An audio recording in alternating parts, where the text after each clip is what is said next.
G'day, welcome to Partakers Podcasts and to our Easter series, where we are investigating together that most extraordinary time of history which is celebrated around the world, the death and resurrection of Jesus Christ.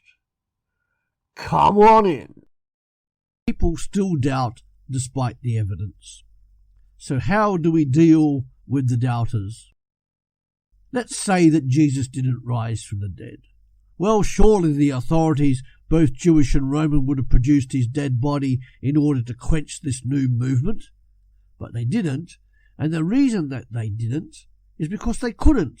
There was no dead body, to produce. Would Jesus' disciples really have risked death for telling and maintaining a lie about the risen Jesus?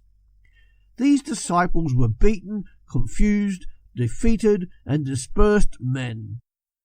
Or they were, until they saw Jesus truly did rise from the dead, just as he had promised.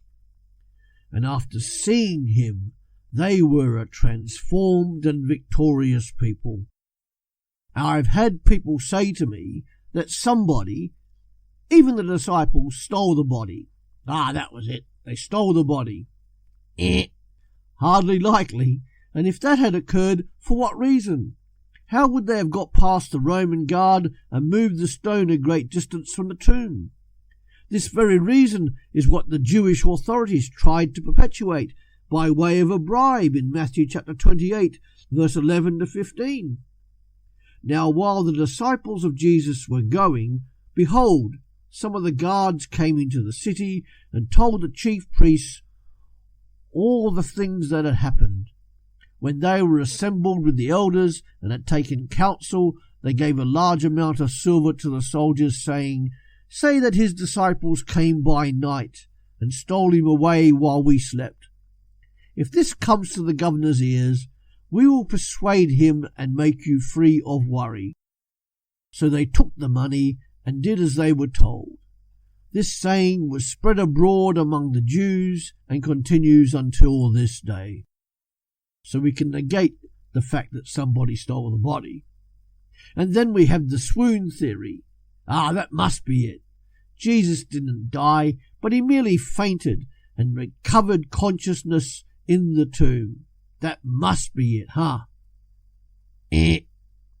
Even the skeptics disagree with this theory, one of whom said, "It is impossible that a being who had stolen half dead out of the sepulchre, who crept about weak and ill, wanting medical treatment, who required bandaging, strengthening, and indulgence, and who still at last yielded to his sufferings, could have given to the disciples the impression that he was a conqueror over death and the grave, the Prince of Life."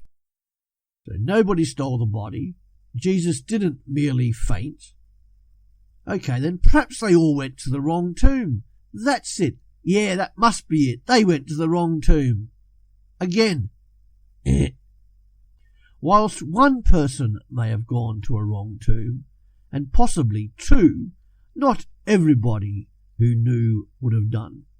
Besides, the gospel accounts tell us that people were waiting outside the tomb where Jesus was buried. Even the guards were there.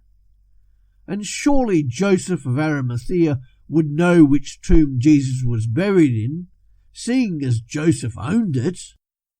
So somebody stole the body? Gone. He fainted? No. They went to the wrong tomb. Wrong.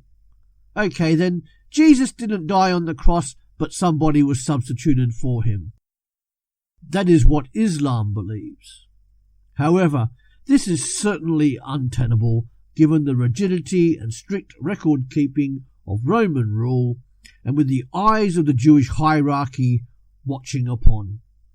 This conjecture, this lie, is a lie of Satan, because he knows the significance of Jesus having risen physically from the dead, because that means he is defeated.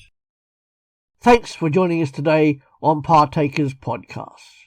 Come back every day to www partakers.co.uk, where there is something uploaded to help you, as a Christian disciple, wherever you are in this world. Thank you.